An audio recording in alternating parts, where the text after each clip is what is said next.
Doctor बनने के लिए आप किसी भी समय निर्णय नहीं ले सकते हैं। इसके लिए आपको बचपन से ही डॉक्टर बनने के लिए अपना एक लक्ष्य बनाना होता है और उसके बाद उसकी ओर धीरे धीरे आगे बढ़ने से ही डॉक्टर बना जा सकता है। आपको 10वीं के बाद ही निर्णय लेना होगा कि आप डॉक्टर बनना चाहते हैं या नहीं।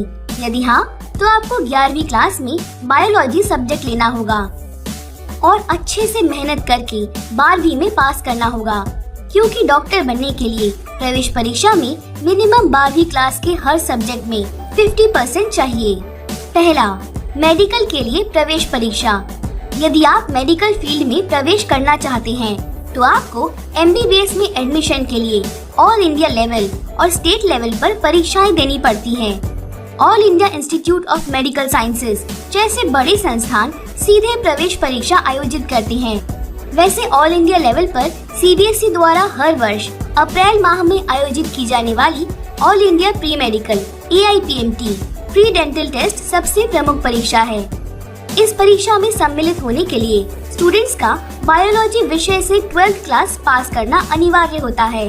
परंतु जो स्टूडेंट्स अभी 12th क्लास की परीक्षा दे रहे हैं, वे स्टूडेंट्स भी इस परीक्षा में शामिल हो सकते हैं।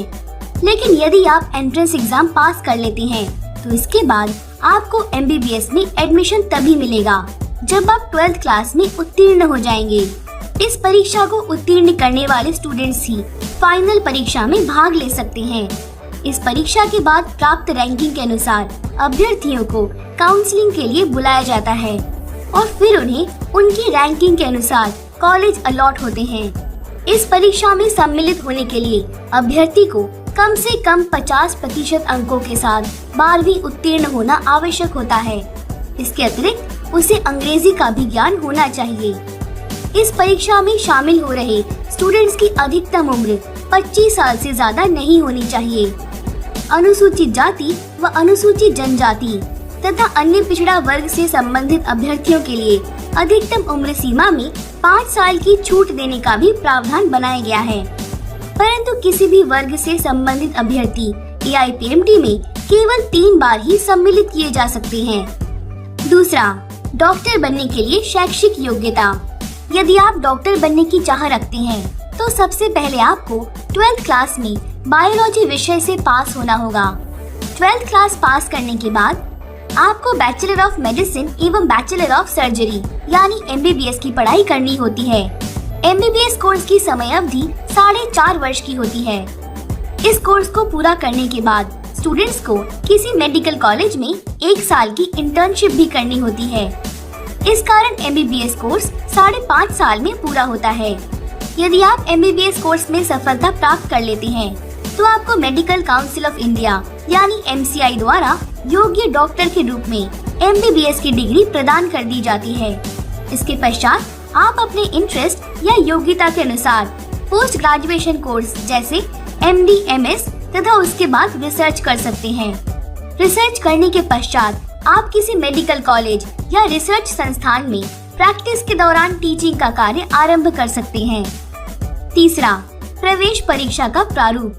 AIPMT के प्रिलिमिनरी एग्जामिनेशन में ऑब्जेक्टिव टाइप के लगभग 100 प्रश्न परीक्षा में दिए जाते हैं। ये परीक्षा 3 घंटे की होती है और इसके अंतर्गत फिजिक्स, केमिस्ट्री और बायोलॉजी के विषयों पर ही आधारित प्रश्न पूछे जाएंगे। ये एक प्रकार से स्क्रीनिंग परीक्षा होती है। इसका मुख्य उद्देश्य बहुत भारी मात्रा में शामिल हुए अभ्यर्थियों में से प्रतिभाशाली स्टूडेंट्स को चुनना होता है। इस परीक्षा उत्तीर्ण मेरिट में स्थान बनाने वाले अभ्यर्थियों को फाइनल परीक्षा में शामिल होने का मौका दिया जाता है। फाइनल परीक्षा में 2-2 घंटे के 2 प्रश्न पत्र देने होते हैं। पहले पेपर में फिजिक्स एवं केमिस्ट्री विषयों पर आधारित परीक्षा होती है तथा दूसरे पेपर में बायोलॉजी यानी जूलॉजी एवं बॉटनी से भी विषयों पर आधारित परीक्षा में प्रश्न पूछे जाते हैं। चौथा, तैयारी कैसे करें। चूँकि एग्जाम 10वीं और 12वीं के पाठ्यक्रम पर ही आधारित होते हैं, इसलिए जिन स्टूडेंट्स ने अपने पाठ्यक्रम को अच्छी तरह से कवर किया होता है, उनके लिए इस परीक्षा में कोई कठिनाई नहीं होती है। 12वीं के तीनों विषयों के फंडामेंटल्स को पूर्ण रूप से तैयार करें और उनकी एप्लीकेशंस पर फोकस करें। इंटरमीडिएट की बोर्ड परीक्षा समाप्त होते ही AIPMT के पिछले वर्षों के प्रश्नों को गंभीरता से हल करना प्रारंभ करें और उनके प्रारूप को समझने का प्रयास करें। इससे आपकी तैयारी को सही दिशा प्रदान होगी। इसके अतिरिक्त जितना हो सके सैंपल पेपर को भी निर्धारित समय में हल करने का प्रयास लगातार करते रहें। उसके आधार पर अपना मूल्यांकन करें और कमजोरियों को पहचान कर उन्हें दूर करने के प्रयास में लग जाएं। जरूरत महसूस होने पर किसी अच्छे कोचिंग संस्थान से भी मार्गदर्शन लेना आपके लिए लाभदायक हो सकता है। इससे आपको सही दिशा में तैयारी करने में सहायता प्राप्त होगी। और ये है मेडिकल एंट्रेंस आयोजित कराने वाले प्रमुख संस्थान। पहला, all India pre medical test AIPMT। दूसरा, all India institute of medical sciences AIIMS. तीसरा, Uttar Pradesh combined pre medical test UPCPMT। चौथा, गुरु गोविंद सिंह इंद्रप्रस्थ यूनिवर्सिटी दिल्ली। पांचवा, वर्धा मेडिकल कॉलेज। और ये है मेडिकल कोर्स। पहला, MBBS bachelor of medicine and bachelor of surgery 5.5 years. दूसरा, BDS bachelor of dental surgery 4 years. तीसरा, BHMS bachelor of homeopathic medicine and surgery 5.5 years. चौथा, BAMS bachelor of Ayurvedic medicine and surgery 5.5 years. पांचवा, MD doctor of medicine 3 years. छठा, MS master of surgery 3 years. सातवां, DM doctorate in medicine 2 to 3 years. आठवां, B.Pharm bachelor of pharmacy 4 years. नवा, BSc nursing 4 years. 10वां, BPT physiotherapy 4.5 years. 11वां, BOT occupational therapy 3 years. 12वां, BUMS Unani medicine 5.5 years. 13वां, D.Pharm Ayurvedic Siddha medicine 2 years. 14वां, BMLT bachelor of medical lab technicians 3 years. और ये है भारत के प्रमुख 10 मेडिकल इंस्टीट्यूट। पहला, all India institute of medical sciences AIIMS Delhi. दूसरा, ग्रैंड मेडिकल कॉलेज मुंबई।